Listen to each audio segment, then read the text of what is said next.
मैंने ये बजट को बहुत गौर से सुना और इस बजट में खासकर गरीबों के लिए,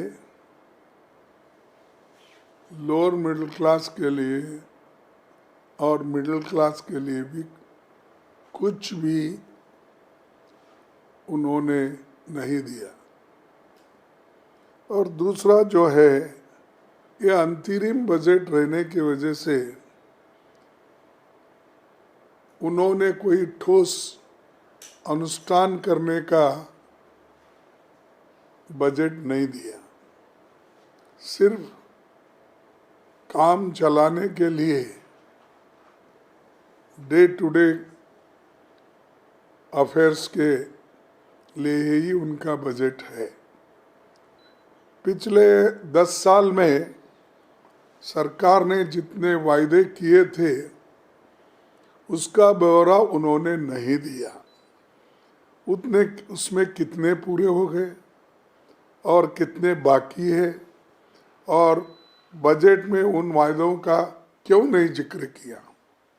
आप तो कहते हैं हमने बहुत कुछ किया, तो आप कंपैरेटिव स्टेटमेंट देना चाहिए कि ये 10 साल में हमने ये वायदे किए थे और ये निभाए, लेकिन वो उन्होंने कभी नहीं दिया।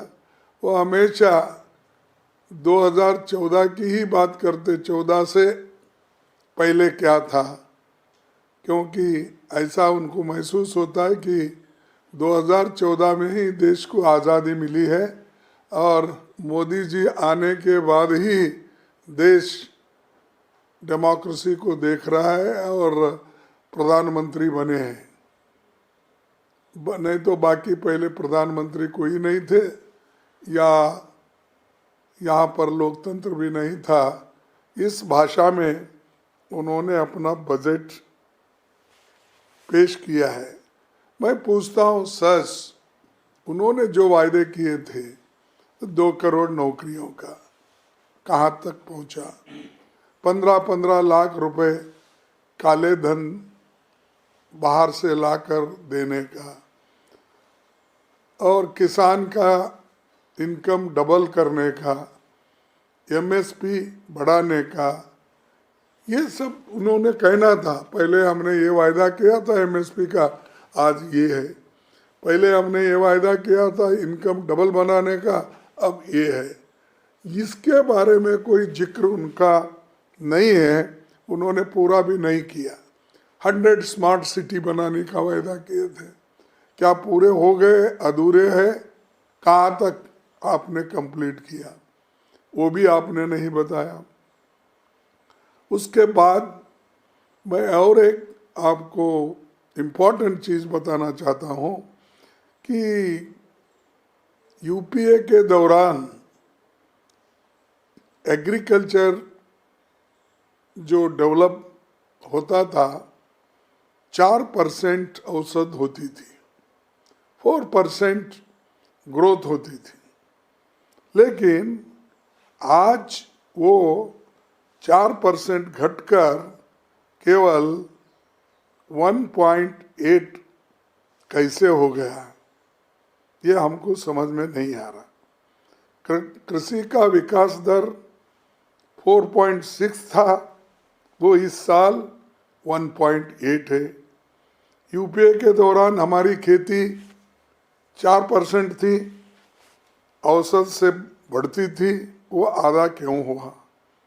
और 31 किसान हर रोज आत्महत्या करते हैं, और वो आत्महत्या मजबूरी में करते हैं, तो क्यों आप उसको रोक नहीं पाए?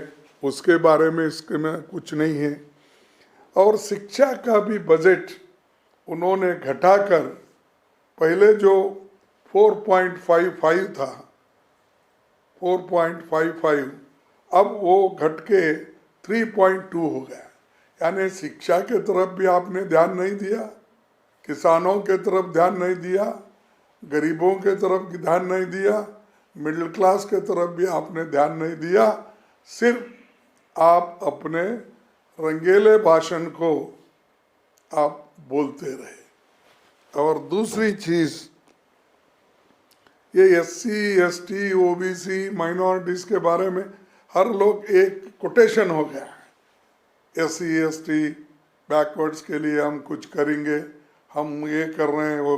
अरे है सो उनका बजट रिलीज नहीं हो रहा है, उसकी स्कॉलरशिप रिलीज नहीं हो रही है, उनके बच्चे अब जो पढ़ रहे हैं उनको ये दिक्कत है कि हॉस्टल का पैसा उनको नहीं मिल रहा है पोस्ट ग्रेजुएशन का, तो वो बच्चे पढ़ेंगे कैसा? एक तरफ से आप you want to stop their education, उनको फिर जो पहले वो लोग 100 साल पहले जो थे वही स्थिति में आप ले जाना चाहते हैं। तो इसीलिए मैं ये कहता हूँ कि ये बजट में कुछ भी नहीं है और इसके हर क्षेत्र में गिरावट आई है। रक्षा क्षेत्र में भी गिरावट है। सालाना, ये तो मैंने कहा 2 करोड़ नौकरियों का, वो तो रोज पर रोज अनएम्प्लॉयमेंट बढ़ते जा रही है। और आज जो GST है वस्तुओं पर 5% से 18% GST फिर क्यों लगाया?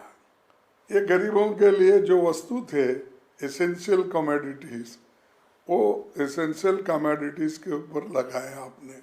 आटा हो, दाल हो, चावल हो, तेल हो, सब्जियां, यानी हर चीज़ की कीमतें तो बढ़ रही हैं और वो भी आप उसमें भी आपने ज़रूरी वस्तुओं पे भी घटाया नहीं। और तीसरी चीज़, आम आदमी का इनकम कहाँ बढ़ा? ये जो दावा करते हैं कि आम आदमी का इनकम बढ़ गया, कहाँ बढ़ गया? इन्फ्लेशन तो इतना है और आम आदमी की इनकम आप 10 रुपये भी अगर बढ़ाएंगे तो यहाँ जरूरी वस्तुओं में उसको 20 रुपये डालना पड़ता है। तो ये जो है, ये रूरल वेजेस घट रहे हैं, इंडेक्स के तहत उनको नहीं मिल रहा है, नरेगा के काम भी बंद हो गए। 100 दिन देने का आपका वायदा था, वो घटकर आज आ गया 17-18 दिन काम करने का, क्योंकि आप पैसे ही नहीं रिलीज करते। आप कहते हैं कि खर्च नहीं हो रहा इसलिए हम नहीं दिए। तो अरे आप पैसे रिलीज करते गए तो ही वो मिलता। और आधार बेस्ड काम करने से, इसको लिंक करने से आज गरीब परेशान है, क्योंकि कहीं जंगल में रहते हैं ट्राइबल लोग, SC ST के लोग, कहीं अपने गांव के बाहर रहते, उनको कोई मालूम ही नहीं होता कि आधार कार्ड ये लेना इसके साथ या ले जाना। तो उसके बहुत से चीज़ें ऐसे हैं गांव में, प्रेशर में किसी को दे देते हैं कि कोई सामान खरीदने के लिए, फिर वो पैसे देकर गिरवी रख के वो वापिस लेते हैं। तो ऐसी चीज़ें बहुत है। और वो कह रहे हैं कि 10 साल UPA का, 10 साल जो है NDA का कंपैरेटिव वाइट पेपर वो देना चाहते हैं। अरे वाइट पेपर क्या, हमारे सवाल के जवाब दो ना। 2 करोड़ नौकरियों का, किसानों का, अनएम्प्लॉयमेंट का, इन्फ्लेशन का, यही तुम्हारे आपका मालूम होता है। सवाल देने का, पेट्रोल का पहले क्या था, डीजल पहले क्या था, क्रूड ऑयल की प्राइस पहले क्या थी, गैस केरोसिन की क्या प्राइस थी। अरे इसमें आप बोल सकते हो। वो सब छोड़ के हम 10 साल का, ये कंपटीशन क्या सिर्फ UPA और NDA का है क्या? देश के लिए आप क्या किए वो इम्पोर्टेंट है। गरीबों की इनकम कितना बढ़ाए और गरीबों को कितना सुख और चैन दिए, विद्यार्थियों को, युवकों को कितना लाभ हुआ आपसे, वो इम्पोर्टेंट है।